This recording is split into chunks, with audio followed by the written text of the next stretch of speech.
Today I want to talk to you about 3 absolutely essential pieces of gear that every musician who's focused on landing sync placements needs to have in their home studio. And the third one may surprise you. Now, the very first thing you're going to need is a variety of microphones. The reality here is that every microphone is not created equal. You're surely familiar with the SM58. This is the standard microphone that you can find at any club. You've probably sung into it many times before. It is definitely a workhorse. It's a great live microphone, not really a great studio microphone. Its sister microphone, so to speak, would be the good old SM57. This is the microphone that you usually see miking up guitar cabinets and snare drums and whatnot. It can take a lot of sound pressure levels, but really not so great. It's fine in the studio for guitars, but when you add it with another microphone, when you add to it with another microphone, it really brings the sound to life. So not every microphone is created equal. You're going to need to have an assortment of microphones. Additionally, every microphone will imprint its own sonic characteristics onto the track that you're recording.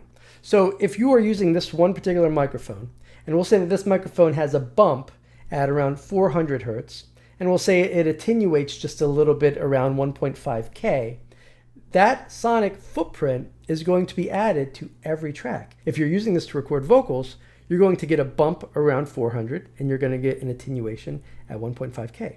If you use the same microphone on all the background vocals, you're going to get that same sonic characteristic added to those. If you're then going to use the same microphone on the acoustic guitar tracks, you're going to get a bump at 400, and you're going to get an attenuation at 1.5K. And what's really happening here is that when you get to the mix phase, you're going to have a lot more work ahead of you, removing those characteristics from each of those tracks and actually adding in the various EQ or attenuating, depending on the track, the various EQ settings so that you can really let those particular instruments shine. You're really going to find yourself fighting a lot more in the mix phase. So how do we approach this without breaking the bank? Well, the good news is that microphones don't really cost a lot of money these days. I'm going to show you my microphone collection that I've used over the years for the last 25 years or so. I've spent less than $5,000 on them, and it's allowed me to land thousands of placements on TV. So let's check them out. All right, so we're going to start with one of my oldest microphones that I've had in my collection, and it is a workhorse. This is the MXL V69 Mogami edition. Now, I was turned on to this microphone probably back in 2000 or 2001 by an engineer who had worked with a lot of vocal bands. He'd worked with a cappella groups like Take Six and the Backstreet Boys, of course, both very vocal-focused groups, as well as many other artists. And so he recommended this to me. At that time, I think it was around $250, and you can still buy it for $250. The other thing that's nice about this microphone is it's a tube microphone. There's a tube right there. So being a guitar player, I like tubes.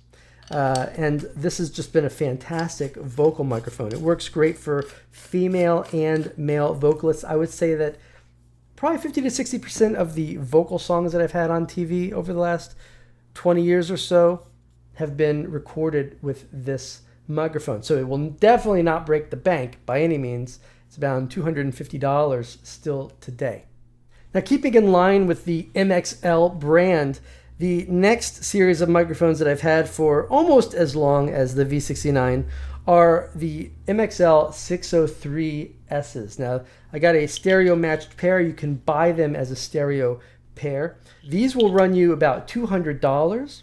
And I've used these specifically on acoustic guitar so that I could actually record stereo acoustic guitar. Pop one up here around like the 12th fret of the guitar and one down here around the body. And you just got to play with it a little bit to get it to sound good. But then this allows you to get a really nice wide sounding acoustic guitar. And it only costs you like really twice the cost of a SM58 or an SM57. So great microphones if you're starting out. Now, of course, over the years, I've graduated from the cheaper microphones into more expensive microphones, but not super expensive microphones. And one of the microphones that I've gravitated to a lot when it comes to recording acoustic guitars is the 3 Sigma CLOL 12. Now, this microphone emulates the AKG C12.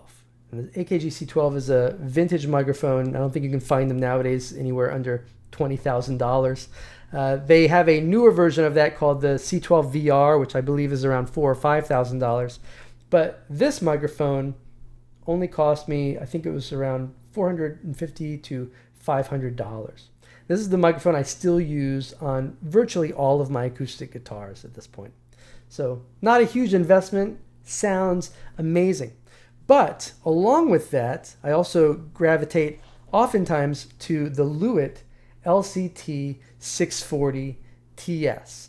This is a microphone that I use on acoustic guitars whenever I don't use this one, which is generally if I'm doubling something or if I'm doing something that I don't want to have the same sonic footprint as this microphone. I'll use this on those guitars. I'll use this on additional background vocals, female vocals, and I will also do a lot of percussion through this microphone now. This microphone is around $900, so it's definitely getting up there. It's very versatile, sounds fantastic, and you can use it on a lot of things. Which brings us to one of the final microphones in my collection, and this is the Lewitt LCT 940. And just like the very first microphone I showed you, which was a tube microphone, this is also a tube microphone. This is pretty much my main vocal microphone for everything these days, and it sounds unbelievable. This will run you around $1,900, so it's definitely getting up there. But again, this was a 20-year collection. I have a couple other microphones that are, they pop into the tracks every now and then. And like I said earlier, the majority of what I've gotten my placements with were all microphones that cost under $1,000. So having a collection of microphones is not going to break the bank, but having a variety that you can use on your acoustic instruments will definitely raise the quality of your recordings. It'll make mixing a lot easier. And frankly speaking, it's just a lot of fun. And that takes us to the second piece of gear that you need to have in your home studio. I'm holding a very popular interface. This is the Focusrite Scarlett. You probably have one yourself. This particular model is the 8i6, and that stands for 8 inputs, 6 outputs. In addition to all the inputs and outputs, we also have analog to digital conversion going on in here, and we also have digital to analog conversion going on here. So there's a lot of stuff happening inside this little tiny box. Little tiny portion of this box has been allocated to a mic preamp, and there's 2 of them. Okay. Now, to contrast that, I want you to look at this. This is a Universal Audio 6176. This is a 2-rack space unit. It's massive, probably weighs like 7 or 8 times that little interface. And it's a mono unit. What it's doing is it's passing signal through it, just one mono signal. It's boosting the level through the preamp section, and then it's compressing it. And that's it. It's a preamp and a compressor. There's a lot of heavy-duty, big pieces of electronics in here, and it sounds fantastic. Now, a lot of people will bypass anything like this, and they'll plug their microphone directly into an interface and expect the interface to do all the work. However, the second most important piece of gear that I believe that every musician who's focused on licensing their music needs in their home studio should be a high-quality professional preamp. The sound quality always starts with the source. That source is picked up by a microphone. So you want to have the ideal microphone for that sound source. And then the very next thing that signal hits is a preamp. And you can either hit a little tiny preamp in a little guy like this, or you can really treat that audio well with a real external preamp. Now, in addition, I'm a big fan of adding a little touch of compression to that audio signal before we convert it into those digital ones and zeros, because adding that compression will allow us to prevent any digital artifacts from creeping into the sound. Once you get one of those digital clips, it pretty much ruins the track and you're stuck with it, and that never sounds good. When you get yourself a nice external preamp, it just sounds glorious. It changes the entire scope of your recording process. I would also recommend, if you can, get a nice external EQ. There are pieces of gear like the Avalon 737 that has preamp, EQ, and compression in it. Now that's going to cost you a little bit of money. But again, the difference here is, are we going for the demo quality or are we going for broadcast quality? And if we're really focused on landing placements, one placement will easily pay for all of this gear when done right. And that leads us to the third piece of gear that every musician should have in their studio. You need a TV. If you're writing for TV, you should be watching TV. There's a lot of musicians who will say things like, well, I don't have a TV and I don't watch TV and I haven't watched TV in many years, and they wear it as a badge of honor that they don't watch TV. Well, it's foolish. If you want to license your songs, you need to know the marketplace that you're writing for. It'd be like me saying, I want to write songs for the radio, but I haven't listened to the radio in 40 years. It's insane to think that you're going to be successful writing music for TV if you're not aware of A, what's on TV, and B, how your music actually stacks up with what you're seeing on TV. Now, a little bonus tip here is to actually run your speaker output of the TV that you have in your studio to your actual system so that you can monitor through the same speakers that you're mixing your own music through. It's a big difference between your studio speakers and the little tiny speaker in a TV, so don't make that mistake. Additionally, if you have a TV on in your studio, it gives you inspiration on what to write. You know when you're writing something, whether it's working with the visuals that you're writing for. For example, right now I have a TV show on about cars. I like writing rock music. Well, these TV shows where they're restoring cars use a lot of that music. But if I was trying to write a song for a Hallmark holiday special, this wouldn't be the ideal TV show to watch, right? At that point, you want to put on a Hallmark show and get inspired with all the snow and the love story and stuff like that. That being said, a TV doesn't cost anything. You can get a TV at Costco or Sam's Club for like $100 or $150. You can get an Amazon Fire Stick for $40 or $50, depending on where you go. I recently bought the latest Amazon Fire Stick at BJ's Wholesale for, I think it was $35. It's pennies. Most of the TVs that you buy today are smart TVs anyway, so they connect to the internet and you can just start streaming whatever you want for free. Mute it, use it as inspiration. When you want to double check how your mix is sonically sounding compared to what's on TV, just bring in the audio feed from your TV and compare.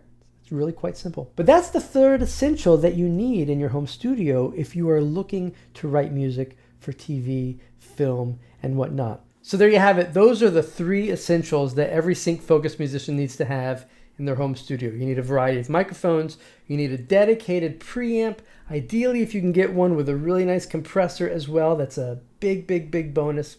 And of course, you need a TV. Now, I'm going to give you an honorable mention here, and that is a lava lamp. When I first got started in the music industry about 25 years ago, a highly revered producer said, if you don't have a lava lamp, you can't write great music. How can you write great music if you don't have a lava lamp? Those are some words to live by. But in all seriousness, as a sync-focused musician, we never want to give the recipients of our music, the decision makers who are licensing our songs, we never want to give them a reason to say no to our music based on the quality. The only reason why they should say no to our songs is because it's not the right fit. And the nice thing about sync is that the right fit will always be coming up. If we didn't get into this particular show because it wasn't the right fit for that scene, there will be another scene coming where our song will be the right fit for. However, if they say no based on the quality, that is entirely on you. And you never want to take on that responsibility of giving subpar music to sync professionals. So I hope today's video helped, and we will chat with you soon. If you're interested in getting your songs into your favorite films, TV shows, commercials, trailers, and video games, you're going to want to check out the free guide below.